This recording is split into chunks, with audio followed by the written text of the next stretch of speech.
Ya, masih di IDX Second Session Closing, pemirsa. Saatnya kita akan sampaikan top fits-nya IDX Channel. Ini terkait dengan BPJS. Di mana di tengah pandemi COVID-19, pemerintah mengumumkan akan menaikkan iuran BPJS Kesehatan mulai 1 Juli mendatang.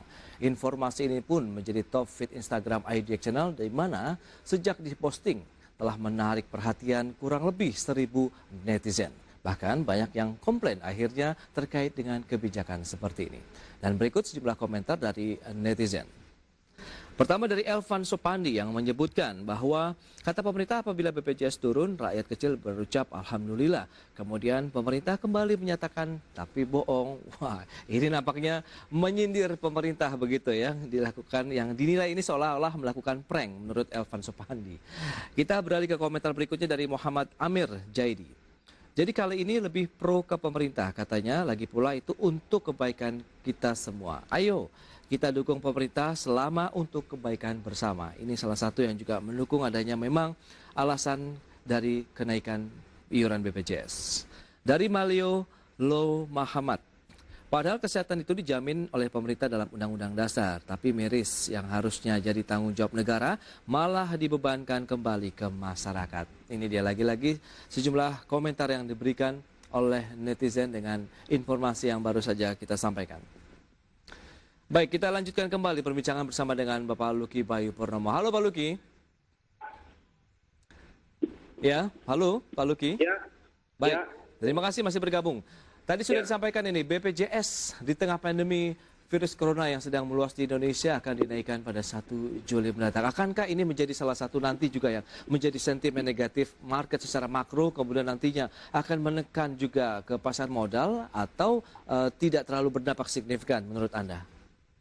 Ya, pada dasarnya sentimen pasar itu mesti mempertimbangkan kinerja bursa yang sama seperti bursa efek Indonesia seperti Dow Jones, S&P 500 dan sebagainya. Nah itu utama. Tetapi persoalan BPJS ini akan menjadi pertimbangan juga karena BPJS ini menjadi potret sikap pemerintah dalam mengambil kebijakan. Nah untuk itu saya kira ini akan menjadi pertimbangan juga, tetapi tidak signifikan karena BPJS seperti yang kita ketahui tidak memiliki dampak langsung terhadap kapitalisasi pasar, akan tetapi memang menjadi pertimbangan masyarakat melihat sikap pemerintah. Nah, lantas dengan kondisi seperti ini tidak akan terlalu berdampakkah menurut Anda? Mengingat tadi juga ada komentar begitu, apakah ini benar-benar harus diterapkan begitu, karena sebelumnya sudah dibatalkan juga oleh Mahkamah Agung, kemudian ada lagi peraturan Presiden yang menyatakan bahwa ini memang akan dinaikkan begitu untuk iuran BPJS.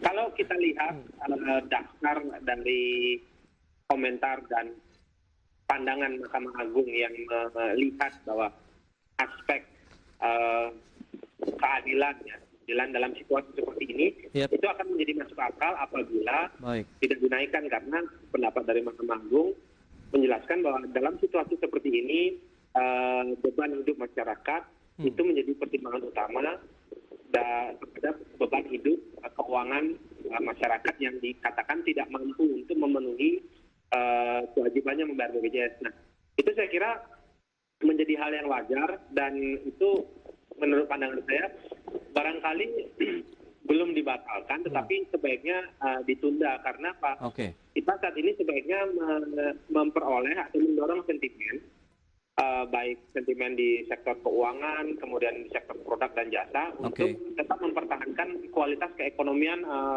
GDP kita atau kondisi ekonomi kita.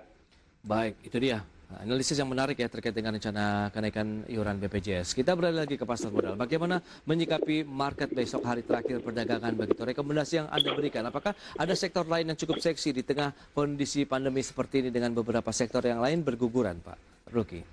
Ya, pertama pendapat saya itu indeks harga saham gabungan yang saat ini berada di angka 4.513 masih cenderung melemah ke level 4.490 hingga 4.485 sebagai level terendah. Baik. Nah, tetapi kita perlu melihat adakah kesempatan dalam menyikapi transaksi seperti ini. Nah, opportunity yang dapat kita lakukan itu adalah di sektor energi. Mengapa demikian? Karena kita ketahui crude oil ada di kisaran angka 29 US dollar per barrel. sebelumnya juga sempat berada di bawah 0 US dollar per barrel. Artinya pelaku pasar itu mengapresiasi instrumen energi atau instrumen berjangka yang menjadi dasar transaksi apabila pasar belum memiliki sentimen yang memadai. Nah, untuk itu target harga minyak dunia dari angka 29 US dollar per barrel masih cenderung menguat ke 33 US dollar per barrel. Dan perhatikan saham-saham sektor energi. Nah, apa saja di dalamnya, Pak Luki? Antam, kemudian Medco. Hanya 2 saja yang Anda rekomendasikan ini untuk jangka pendek atau bisa menengah panjang? Apabila tadi kita awali potensi transaksi di akhir pekan besok, maka 2 saham ini menjadi pilihan, yaitu Antam, kemudian Medco, dan perusahaan gas negara. Nah, untuk jangka panjang kita bisa melihat perusahaan-perusahaan energi yang lebih jauh seperti PTBA, saya kira itu masih menjadi pilihan untuk panjang. Baik, Antam hari ini minus 3,78%, sementara Medco minus 3,78%, sementara Antam juga mengalami tekanan tidak jauh berbeda, 3,74%. Bagaimana Anda merekomendasikan kedua emiten yang sedang mengalami tekanan seperti ini? Apakah ini justru menjadi peluang untuk masuk atau harus menunggu lebih jauh di bawah? Tanggal 8 Juni 2020 akan ada rapat umum pemegang saham untuk Antam. Baik. Nah, kemudian beberapa emiten telah melaporkan hasil RUPS seperti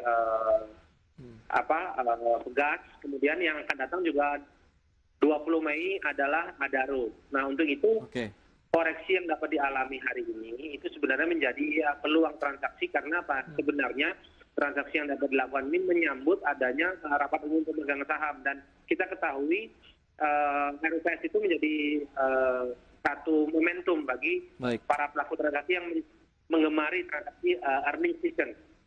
Justru sektor energi yang bisa dicermati paling tidak sampai dengan pekan depan begitu ya, Pak Luki? Saya kira demikian karena harga emas juga menguat dan orang sekarang mencari satu objek transaksi yang menjadi alternatif apabila memang stock market belum menawarkan satu sentimen utama, maka dia harus mencari underlying berikutnya, yaitu apakah itu harga emas atau itu harga minyak. Baik, berarti ada aneka tambang, kemudian Medco, PTBA untuk jangka yang lebih jauh lagi begitu, Pak Luki? Ya. Baik, Pak Luki, terima kasih banyak Pak atas waktu dan juga analisisnya. Sukses untuk Anda dan selamat melanjutkan aktivitas Anda kembali. Ya pemirsa, demikian IDX Second Session Closing untuk edisi hari ini. Semoga pembahasan tadi dapat menjadi referensi untuk portofolio Anda. Kita akan berjumpa kembali esok hari pukul 15 waktu Indonesia Barat hanya di IDX Second Session Closing. Saya Prasetyo Wibowo. Terima kasih atas kebersamaan Anda. Kami pamit undur diri dan tetap saksikan IDX Channel, your trustworthy economic, business and capital market channel. See you and raise your expectation.